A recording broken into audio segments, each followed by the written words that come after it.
হয় এটা বৰ মৰ্মাহত আমি হৈ পৰিছোঁ, কিয়নো কেইজনমান আলফা স্বাধীনৰ শীৰ্ষ নেতা তেওঁলোকৰ নিহত হৈছে বুলি আমি গম পাইছোঁ যে ড্ৰোন আৰু বোমা বাৰুদে তেওঁলোকৰ শিবিৰবিলাক আক্ৰমণ কৰিছিলে। আমি এনেকুৱা ধৰণৰ অনাকাংক্ষিত যিবিলাক এই ঘটনা হ'বলৈ গৈ আছে আমি কেতিয়াও এইটো বিচৰা নাছিলোঁ। ইয়াত এতিয়া কাৰ ইয়াত কি জড়িত আছে এতিয়ালৈকে আমি ইয়াত পৰিষ্কাৰ এইবিলাক বিষয়টো হোৱা নাই। গতিকে আমি এইটোৱে ভাবোঁ যে আলফা স্বাধীনৰ পৰা তেওঁ বিবৃতিযোগে জনাইছে যে ভাৰতীয় সেনা বাহিনীয়ে গৈ তেওঁলোকে ড্ৰোনৰ সহায়েৰে আৰু বা বোমা বাৰুদে তেওঁলোকৰ শিবিৰত আক্ৰমণ চলাইছে আৰু সেই পৰিপ্ৰেক্ষিতত তেওঁলোকৰ 3জন শীৰ্ষ নেতা নিহত হৈছে।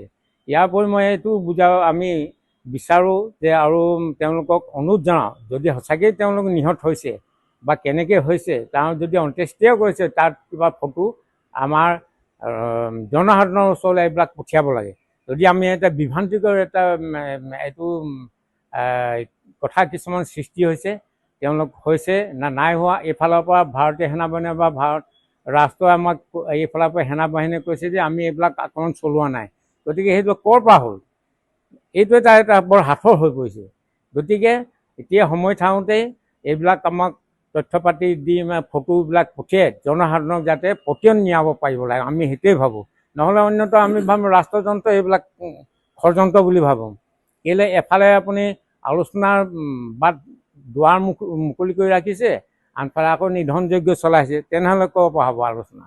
গতিকে নিষ্পত্তি হোৱাকৈ একেবাৰে এই যিটো সমস্যা আছে সমাধান কৰক আৰু দুয়োটা আলফাৰ স্বাধীনৰ সৰ্বাধিনায়ক পৰেশ বৰুৱা ডাঙৰীয়া আৰু আমাৰ ভাৰতৰ প্ৰধানমন্ত্ৰী নৰেন্দ্ৰ মোদী ডাঙৰীয়া আৰু গৃহমন্ত্ৰী আমাৰ অমিত শ্বাহ ডাঙৰীয়া লগত অসমৰ মাননীয় মুখ্যমন্ত্ৰী হিমন্ত বিশ্ব শৰ্মা ডাঙৰীয়াকো মই আহ্বান জনাই এই যে যিবিলাক আমাৰ অশান্তিপূৰ্ণ যিবিলাক হৈ আছে আমাৰ অসমত, বিশেষকৈ ভূমিপুত্ৰৰ যিখিনি আমাৰ লোক আছে তেওঁলোকে বেছি ক্ষতি হ'ব। মই গতিকে আমি ভাবোঁ সময় থাকোঁতেই যাতে এই সমস্যাটো অতি সোনকালে চবেই সমাধান কৰি ইয়াত নিষ্পত্তি কৰিব লাগে।